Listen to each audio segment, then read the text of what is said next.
ধরো কত সময় এখন ধরো টাকা নাই দিমন তুই যে নিলে টাকা কামে লাগে না এটা এর লেগে আর পাইলাম হলো এবার ধরে 3 বার।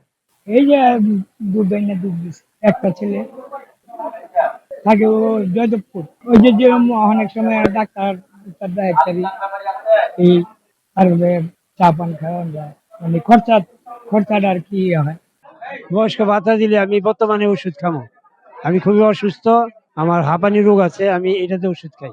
আগে পাইছি 2 বার ওই ওষুধই খাইছি ওগুলি যা। ওষুধ কিনুম, হ্যাঁ, আর কি করুম, রোগা মানুষ হয়েছে, কাজ কাম করি না, ওষুধ পানি কিনা খাই। হ্যাঁ, উপকার হয়। আরো আগে 2 মাস আগে পাইছি, দুটো পাইছি।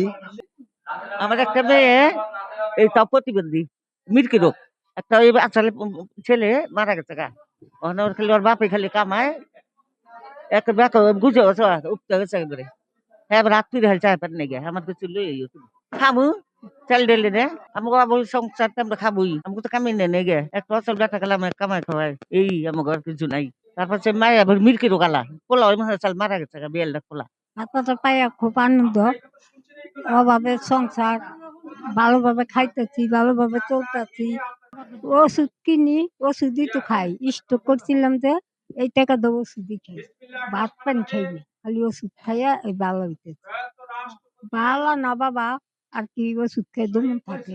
আমাদের এলাকায় যারা বয়স্ক বিধবা এবং প্রতিবন্ধী তারা এই ভাতা থেকে বঞ্চিত। এটার পরিপ্রেক্ষিতে আমাদের জননেতা জনাব ঢাকা 16 আসনে ধানের শীষের প্রতীকে নির্বাচন ছিলেন আমিনুল সাহেব বিষয়টা আমার সাথে গভীরভাবে আলাপ আলোচনার পরিপ্রেক্ষিতে তার নিজস্ব তহবিল থেকে প্রত্যেক মাসে এই বয়স্ক ভাতা প্রত্যেকজনকে 1,000 করে টাকা দিয়ে যাচ্ছে।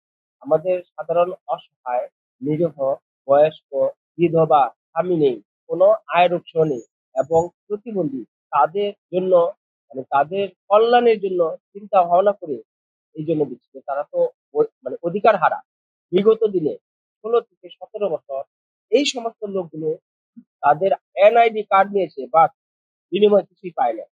আমরা 101 জনের তালিকা জননেতা জনাব আমিনুল হক সাহেবকে দিয়েছি, সেই মোতাবেকই আমাদের চলছে শুরু থেকে অদ্য পর্যন্ত এবং এটা খুবই কন্টিনিউ চলবে ইনশাআল্লাহ। আজকে নিয়ে 3য় মাস।